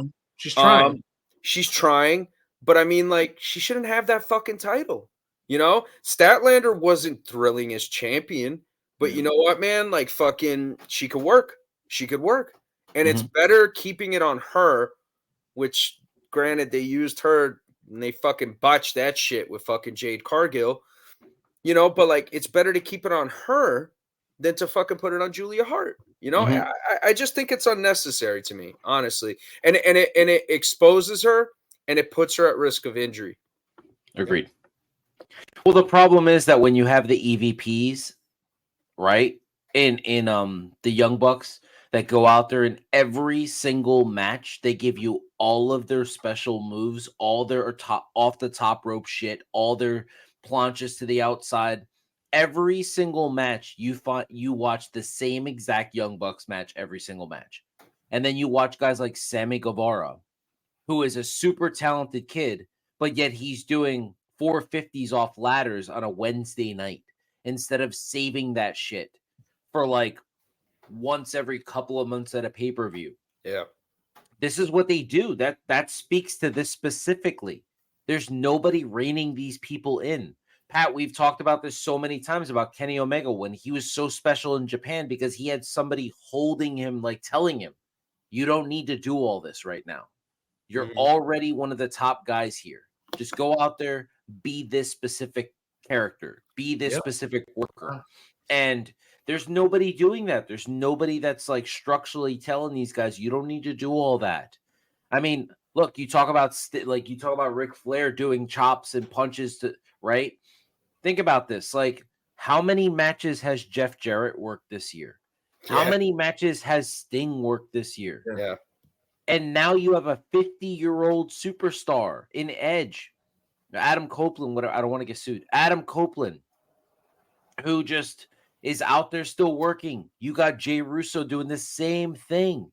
Like, it's like there's nobody like listening to them. And I love that you brought up the Jacksonville thing because I feel like he's running AEW the way, the way his family ran the Jaguars. Like, let's just draft or get all these players from other organizations and try to build our expansion team up so that we could be super like good right away. And they were. But then what happened to the Jags after that? What happened after Brunel got hurt? Yeah, there was a long downtime where the Jaguars were not relevant. I mean, they're relevant again to some extent, but yeah, they weren't relevant until they got David Garrard and Fred Taylor. It took years for them to get those guys. Yeah, you know what I mean? Like huge decline. Yeah, huge decline. It was just really, really bad, and that's what I'm seeing here. We got the Mark Brunel years out of AEW, and now what's happening? Like, that's fucking great. Yeah, that is fucking great. Mach is damn, you're on fire, bro. It must be them fucking cakes you're eating. That's what it is. I'm telling you, but but definitely, Little Debbie. I love your cakes, by the way. But definitely good words by Stardom for sure. Guys, main event time here on the show this Saturday night from the United Center in Chicago. I think it's United Center or maybe the Allstate Arena. I'm not sure. Allstate Arena. Allstate Arena. Thank you, Pat. Will be the 36th annual Survivor Series and one of the original 4 PLEs, right, in the history of WWF/WWE will emanate from the Allstate Arena. Obviously, I mean, it seems like yesterday in suburban Cleveland at the Richfield Coliseum when Hulk Hogan's team and Andre the Giant's team headlined the main event. Amazing for its time, a very innovative, concept for Vince. And by the way, obviously all the podcasts will tell you one of the things that Vince did early to piss off the Crockett family was it was the same night as Starrcade in 1987. So when Starrcade was in Chicago for Chi-Town Heat, another very good pay-per-view, but very underrated pay-per-view, by the way, in 1987 for NWA. Vince premiered the Survivor Series on Thanksgiving night, and talk about creating a bidding war at the time with cable companies. You had to order pay-per-views, right? With the Survivor Series now 36 years later, we get to Chicago, and good card here. Thus far, only 5 announced matches thus far. That could change, maybe. We do have Rhea Ripley defending the coveted Women's World Championship against the twice divorced Toms River, New Jersey former housewife, Zoe Stark, this Saturday night. Zoe Stark winning a obviously number 1 contenders match against all the other women on the Monday Night Raw roster. Rhea Ripley, there's a jetpack on her spinal cord, and she's just getting higher and higher. I think this is a good match for Zoe Stark to kind of put her out there. I think it's one of Paul Levesque's girls that he loves from NXT, putting her out there, giving her TV time. And again, I think this match will serve its purpose and just continue to elevate Rhea Ripley, guys. in my opinion. Yeah, I agree. I think this is a great way to get Zoe over too. So I think that's what this is designed to do. I think they trust Rhea Ripley to the point now where they know we're gonna throw this girl out there with you. It's your job to get her over so we can continue to push her. And Rhea's gonna be able to do that because she did it for Zelina at Backlash. She's done it for Raquel. So we know she's gonna do an exceptional job at that. It's crazy to think that Rhea hasn't been pinned since May of 2022. It's crazy to think that, right? But yeah, I think this is Triple H hooking his girl up. This is Triple H saying, "Hey, we're gonna go with the younger talent. We're gonna try something new. We're gonna try something different." Zoe can work. Zoe can work. I expect a good match out of them. Hopefully this leads to more, maybe for Zoe. Hopefully something happens with her because I do think that she has good abilities. But yeah, Rhea's going to go over here, and this is kind of just, another match for Rhea until we get to potentially her and Becky at WrestleMania. Sure. In another match, obviously with the recent heel turn of Santos Escobar, he'll be taking on Carlito as Carlito's looking to avenge the injury, right? I guess kayfabe injury or legit injury, because I know that Rey Mysterio did have knee surgery. Rey's injury is legit. Sort of write him off television presently. I think obviously we've seen this before. Carlito versus Santos Escobar. I know me and Pat talked about this off the air. I mean, there's some heat in here. Certainly. Cuidado, coño. No, cuidado nada. I'll tell you right now. I'll tell you the same thing I told Pat. I'll say it on the air. It's a bathroom break for me. There's heat in this match, sure. There's been a building, tension there for certain. Again, two good workers. Santos Escobar with the Tony Montana suit and shirt last week, I thought was brilliant. Great way to sort of get that heel heat. This match is what it is for me. I'm not really, yo voy al baño, voy a la cocina, y me tomo un jugo, una cerveza, pero that's what the commercial breaks are for. Clearly, yeah. That's what the commercial breaks are for in the advertising. You know what? He's just mad because LA Knight ain't got a match. That's the problem. He's just salty because this guy LA Knight. Maybe he fights Solo Sikoa. Maybe that's added. Who knows? Listen, I'm calling my shot right now. First of all, this is going to be a banger of a match. Santos and Carlito are going to fucking kill it. Yep. But this match is designed to have LWO versus LWO. I expect by the end of this match, Humberto and Angel Garza to be up with Santos against Carlito and the LWO. Yeah. That's what I'm expecting. I think that's going to be a great way for them to progress this feud. And I'm a massive Carlito fan. I love Santos. I think the two of them are just gonna they're gonna kill it. So you're gonna go to the bathroom. You're gonna take whatever it is old people take, when their tummy hurts and shit like that. I don't know, but you're gonna miss a hell of a match because these guys are gonna fucking kill it. They might even steal the whole show. You don't even understand. So I mean, I understand that there's no Cuban wrestlers that are that popular and shit like that. I mean, you would think I know there's Cody Rhodes and stuff. I find this is bad. This is amusing to me. This has nothing to do with ethnicity or because it's just blah to me. It's not because there's no Cuban wrestlers or the Cuban assassin. But what's so blah about it? Did you see Santos's promo? Bro, that's a great promo. This motherfucker said he wants Rey Mysterio's leg to be amputated. Bro, he said Dom was right. I mean, certain megastars in the company should take note of that's that way to talk, bro. That's professionalism right there, bro. That was a great promo. Vicious. And he mastered English. He mastered English. He sounds great. How can you not be sold on this match after that promo? How could are you not the type of wrestling fan that can be drawn in from one promo and just be like, I gotta see what happens? It depends on the star. Yeah, it depends. Yeah, but again, listen, I long for the days of the Cuban assassin. I think Macho will appreciate that reference there. Former WCW contender. Lola Vice. They got Lola Vice on the way. Well, we'll listen. Yeah, listen. I don't know.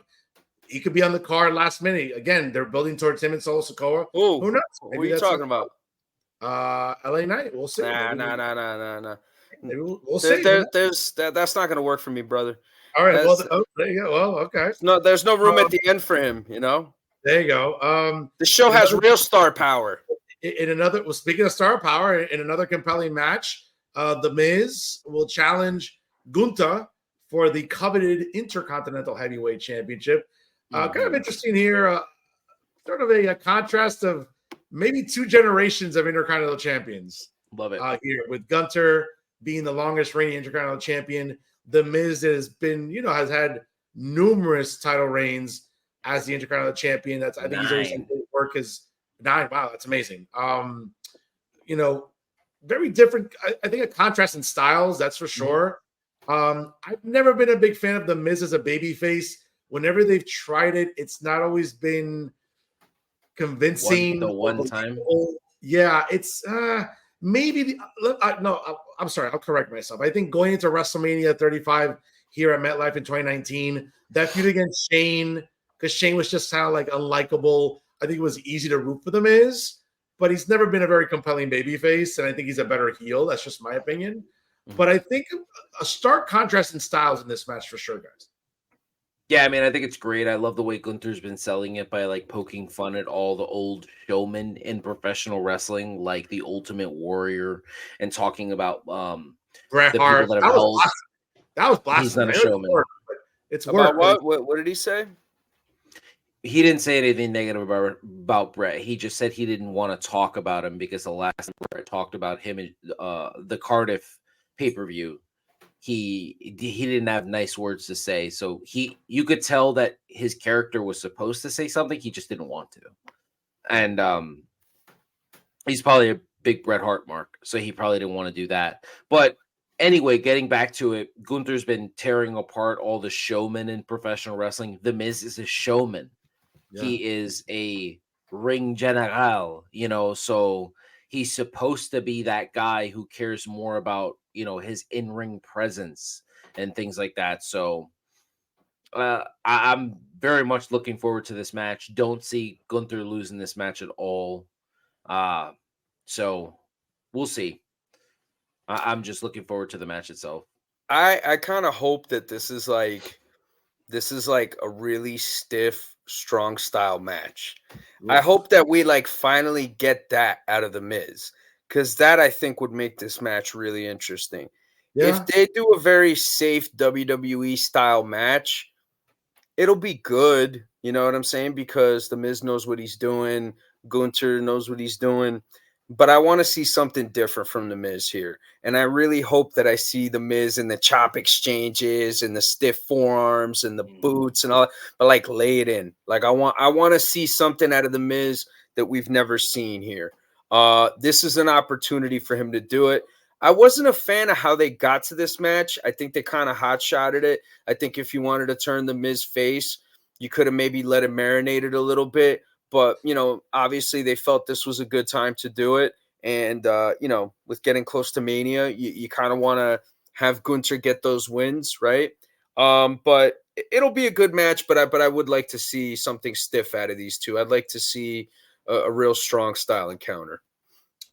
Absolutely. I think it'll be one of the best matches of the night for sure. And obviously we all know what we get with the Ring General with Gunther. And obviously the longest reigning Intercontinental champion. I don't think that's not going to end anytime soon.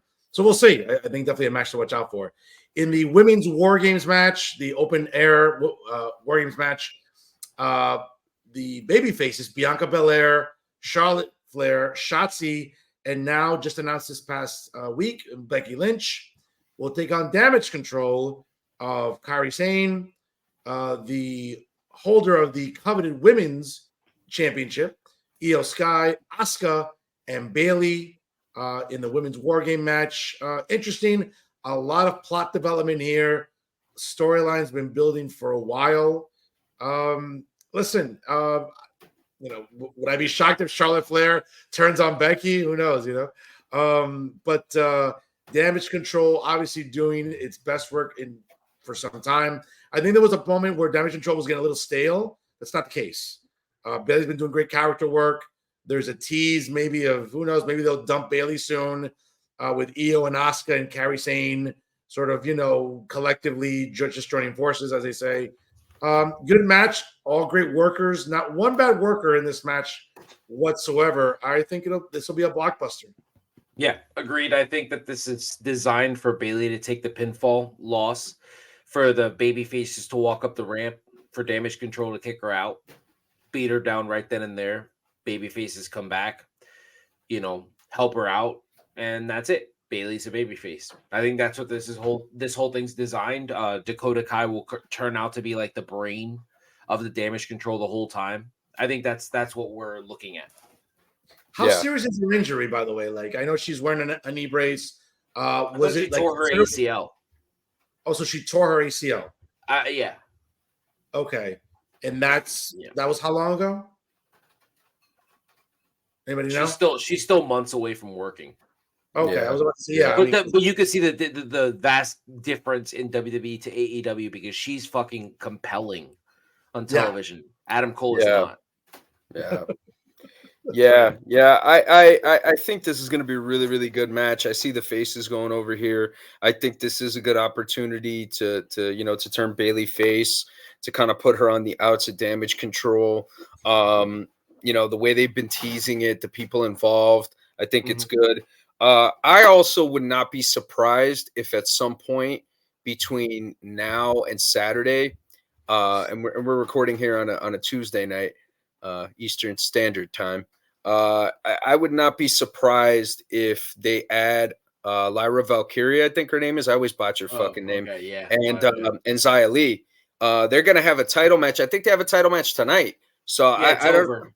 Oh, it's over. I can break news and tell you who the winner was if you want. Okay, so who was it? Lyra. Okay. Now, was Becky or anybody there? No. Okay, so they're probably not going to do it then. Then they might do 4, unless they do something on Friday. That's the only way I could see it. But all in all, man, I see the super babyface team going over. I'm expecting some good high spots. I'm expecting some good action. The women always bring it, especially in these War Games matches. So this one's going to be really good. Yeah, definitely one to watch out for sure. And in the men's War Games match, wait. Time out. I got 2 remaining, by the way. Just saying, there's the rumor. Nakamura, CM Punk. Could happen. What do you think, Fern? I think that building will go crazy. I think that Nakamura, certainly, listen, the heelish Nakamura has been so compelling on promos. I think he's been ruthless. There's this level of malice to his character, which is really, really compelling. Again, a testament to the pro that is Nakamura. We're going to see, obviously, at what point in time, maybe the middle, maybe in between the War Games matches, right? I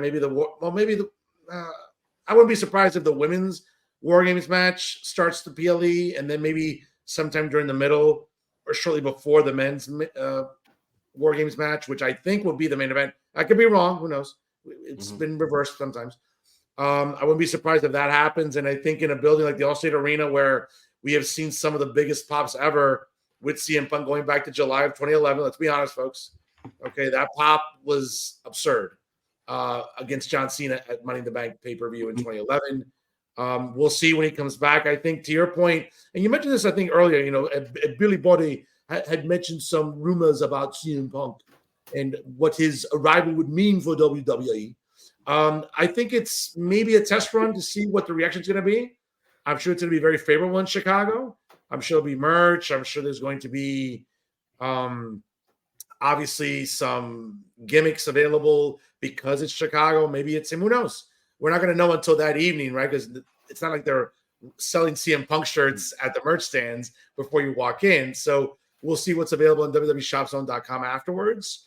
I think it's going to be compelling. I think there's going to be a lot of intrigue as to what he looks like. What's he done to get into better shape, right? Or did he shave off the beard? Did he dye it? Whatever, you know what I'm saying? Like, there's stuff about presentation, right? Like, yeah. In optics, like obviously Tommaso Ciampa had his beard dyed for a reason. Like, you have certain guys who want to promote a youthful component to them, right? As you're presenting them in the ring. I think that that match will be interesting. I don't know how long it'll be, but I'm sure it's going to get fans really, really popping. And let's be honest, the internet's going to break. All the AEW marks are going to be salty. They're going to be, oh, the first botch that he has. Oh, whatever. Look at CM Punk. He's a bum. I think the AEW marks are looking for anything to, or the anti-CM Punk marks are looking for anything to critique and vilify. Listen, I'm sure him and Nakamura are going to have some confrontation. If it turns into an actual match, Pat, I don't know. That remains to be seen, brother. But I'm excited. Yeah. Yeah, I mean, I'm very much looking forward to it. I'm not going to lie to you. Where Pat's going next is where I prefer it to go, just because I would like to see that better. Like I'm just more excited about that. What are you more excited about? What would it be? Okada. Okada? Well, yeah, Okada would be amazing. Okada would if be it was shit. Okada Nakamura, I would just I feel like that would fucking steal the show. The wrestling world would explode. Tony Khan might overdose. Yeah. Like Tony Khan might just take the worst bump of his life. That would be interesting only because what's the status? But like what's the status of the relationship between AEW and New Japan that now they would allow Okada to go work a WWE match? Like that would be crazy, dude. Like that would be crazy because they let Muda go. But Muda's not a New Japan guy. Muda's Noah. You know what I'm saying? Back in the day, New Japan and WCW had a relationship, but Muda was his own fucking separate thing as he got older.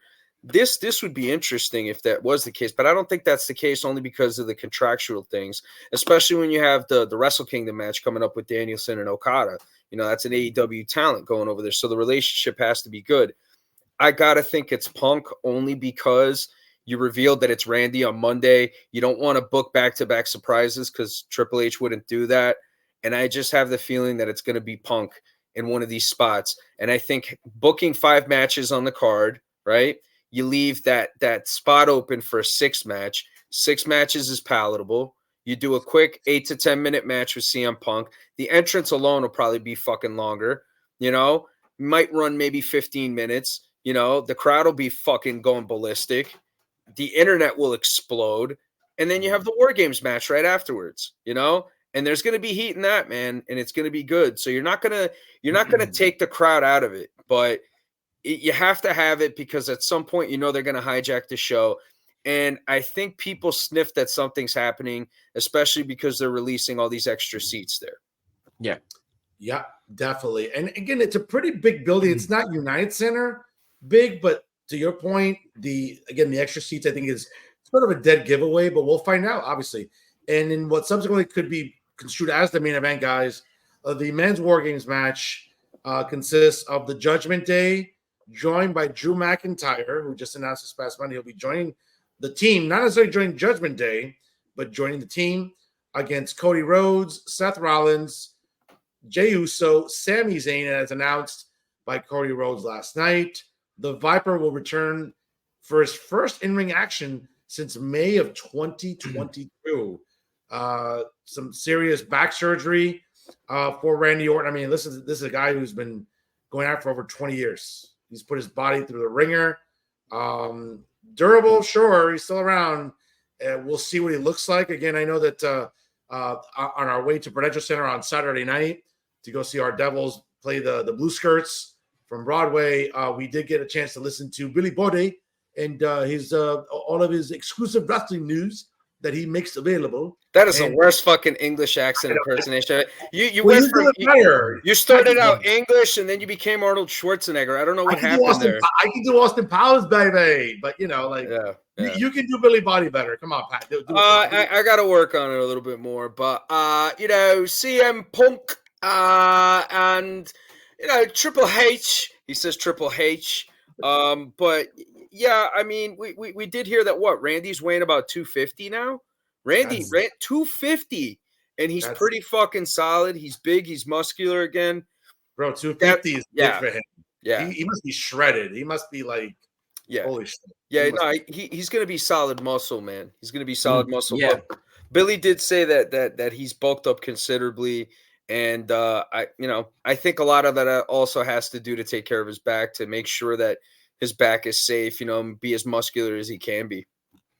But it's really smart to have him in a multi-man match so he doesn't have to do all the work by himself. He's going to take a lot of rest spots. Yeah, that makes sense for the match. He's going to sell. He's going to sell most of the time. He'll probably be the last guy in the order. Obviously in the order that the guys enter the ring. He'll probably be the last one. Who knows? Yeah, if it was AEW, he'd be the fucking first man out there. So that's how they treat. Like Omega. Remember Omega was the first guy and he got destroyed. Yeah, it would be on a scaffold too. Like they'd put him on a scaffold. He'd be the first guy out there, and there'd be glass and a shark tank on one side or the other. Like both sides of the ring. 100%. Guys, again, you want to talk about storytelling. I mean, the story they've been telling for months now, with the Judgment Day, some dissension. Is Damian Priest going to be the odd man out soon? With McIntyre turning heel. I think to the point that we listened with Billy Body over the weekend, the desire to have another compelling main event Hispanic / Latino star, I think weighs heavily here with Damian Priest. I think he checks off a lot of boxes. Good promo. He's gotten much better over the years, right? Good worker. A little older than some of the other guys on the roster for sure. He has some mileage, but he's a guy that, listen, you put the briefcase on him for a reason. And I think he's a guy that if he breaks off from the Judgment Day and turns babyface, how that happens, I don't know. I mean, but it seems like this match, very much like Bayley getting turned on, it would almost seem like this could also create the climate that Damian Priest gets turned on and subsequently goes babyface and exits the Judgment Day. I think it's a great match overall, guys. Yeah. I think that there's a lot of good heat going into it. I think everybody involved, they're all performing really, really well. The Judgment Day as a whole, I think is fantastic. To some extent they kind of borrowed a little bit from Sammy and the Bloodline with JD and the Judgment Day. But it's not more comedic. But he's been excellent. And I just think that you have Cody, who's the biggest face in the company. You have Jay, who's one of the biggest faces in the company. You have Sammy, who's one of the biggest faces in the company. And Randy returning. I mean, I think it's fantastic, man. I just think that this is WWE at their best. This is them doing what they do, telling stories. And again, all of it extends from Roman Reigns one way or another. All of it, even the Judgment Day, like they, like all of it. It's all interconnected with Roman Reigns, and you're doing this without Roman Reigns, and it's still really, really, really great stuff. I think that this match is they're not gonna lose the crowd. They're not gonna lose, even if Punk comes back, which will be a big thing. You're not going to lose the crowd here. And I think the crowd is going to be invested in this match because of the character work that you've done with everybody involved here. Yeah. Guys, it's interesting. Something just popped in my head right now about Randy being in this match. And obviously to get to Mania, where you're already seeing the seeds being planted, obviously Cody Rhodes still going after the Bloodline, still interjecting himself in the storyline against the Bloodline. You have to kind of give Cody something to do between now and Rumble and now in Mania. Would it be the worst thing if Randy comes in and turns on him and maybe you set up a Randy Cody feud into the Rumble? No. That's the first thing I thought. I was like, hey, this would not be a good sort of, not transition, but a good temporary feud to, again, I think keep Randy in a main event status, to, again, continue to feature Cody, and not to say give Cody something to do until Mania, but, again, a new opponent for Cody, as it seems like Rock's not going to be involved with Mania, from what we're seeing. Then they're building towards Cody Roman 2 in Philadelphia next April. Again, would we really be shocked if Orton turned on him? There's some heat there, right? There's a backstory there, going back some time, some years, right? Okay. Wouldn't be the worst thing in the world, but, one thing at a time, as they say. Yeah. I wouldn't hot shot it. I wouldn't want to see it hot shotted, honestly.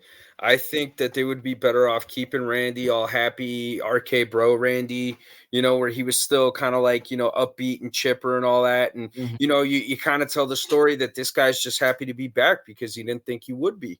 You have him come out and cut a promo after the War Games match. Keep him fucking babyface until Cody wins the title. Then when Cody wins the title, Randy turns on him because Randy wants the title one last time before he fucking hangs it up. That's interesting to me. Yeah. But I mean, that's just me. But I mean, it wouldn't be the worst thing in the world, though, if they hot-shotted that. It wouldn't be. Yeah. You also have to consider how long you have Randy in this window, too. You know what I'm saying? What his health status is, everything. It's a lot of stuff to consider. And I think that you got to weigh up all those options, Just for clarification purposes, though, was it spinal fusion surgery?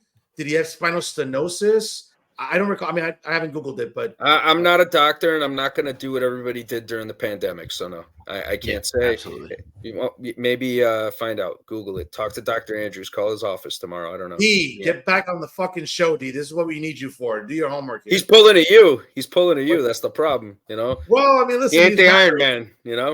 Maybe he's got to spend time with the family. It's Thanksgiving week. So who knows? But yeah, guys, Survivor Series. War Games, the 36th edition on Peacock, obviously available on regular pay-per-view as well. And why would you pay $50 for this when you can just subscribe to Peacock is beyond me. But we'll see. Good card. And to Pat's point, potentially only 6 matches. That's good for 3 hours, right? Who would think that, right? As opposed to 11 matches in 5 hours. I mean, Jesus Christ.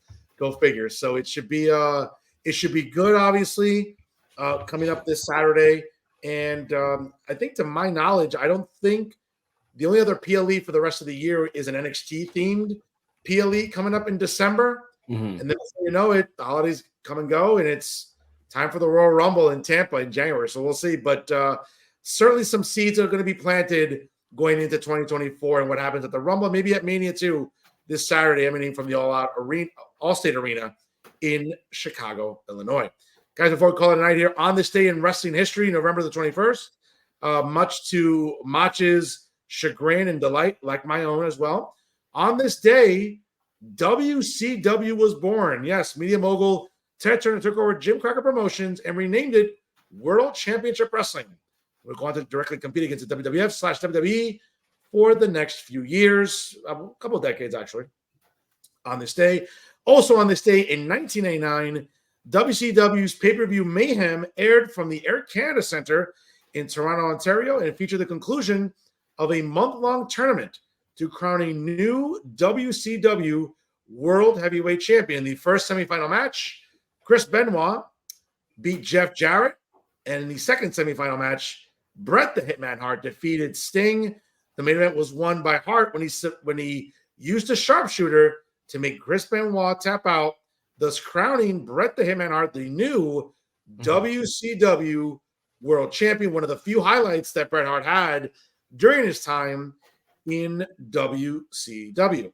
On this date, also in 2005, following the untimely death of Eddie Guerrero earlier in the month, in part from a dependency on prescription drugs, the WWE announced the implementation of a comprehensive drug testing policy that went on to be known as the Wellness Policy. Under this scheme, WWE set out a specific set of guidelines, testing, punishment, and rehabilitation with the aim of reducing legal and illegal drug use within the company. Some notable suspensions since that policy was instituted, as we all know, Randy Orton, Roman Reigns, as well as others were victims of that wellness policy. Certainly after the untimely death of Eddie Guerrero, a great move by Vince McMahon in a corporate structure to do that.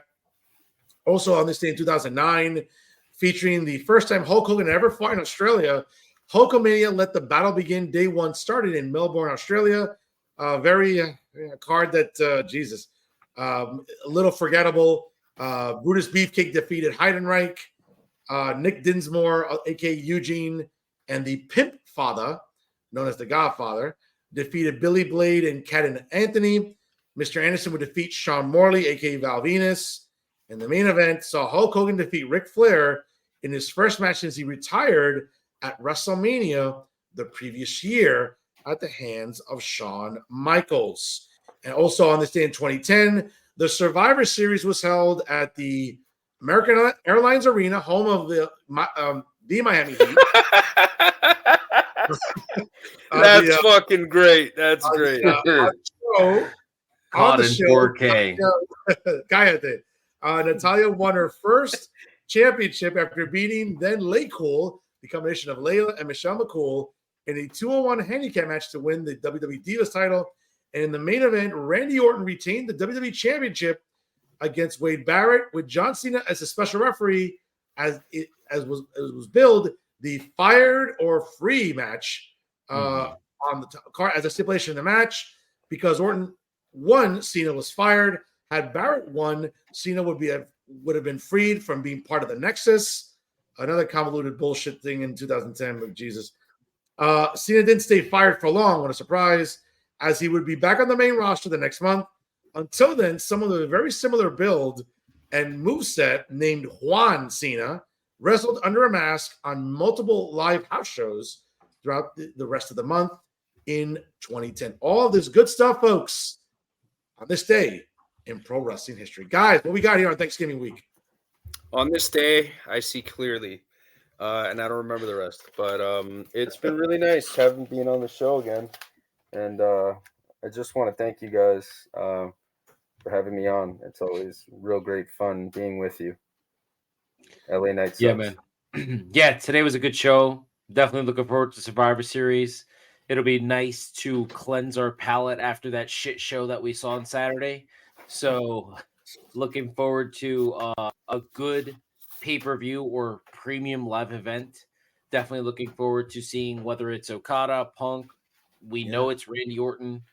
Definitely going to be some great matches, good stories being told this weekend. I believe that the go-home show on Friday is going to be nice too.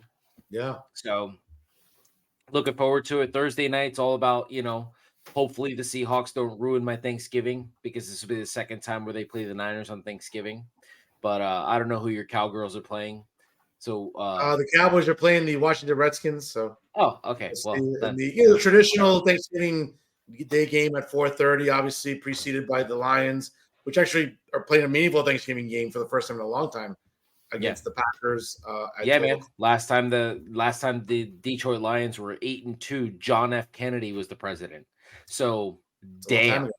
That's a long, long time ago. But to everybody out there, again, we are so thankful during this Thanksgiving week to all our fans, to all our viewers that tune in every single week. I'm thankful to both of you guys for this show and how great our chemistry is. I'm thankful to see Black Pussy on Pat's Face right now. Certainly here on the program. And again, everybody, we cannot thank you enough for making this a part of your Tuesday night viewing in multiple hosts.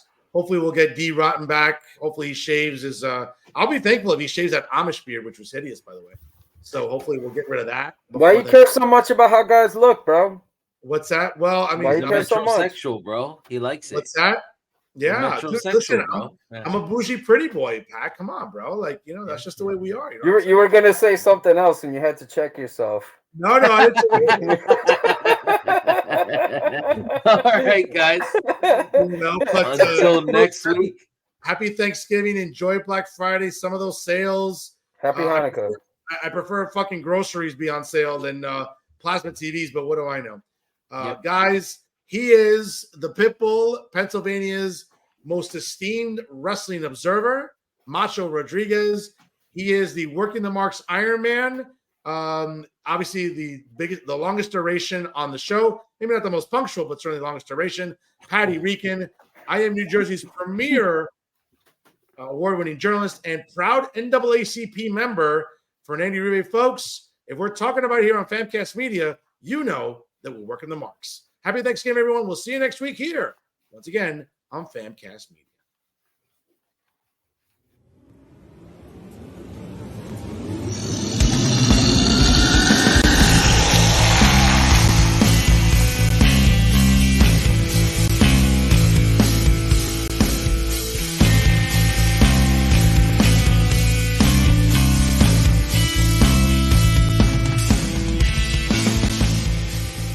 Famcast Media.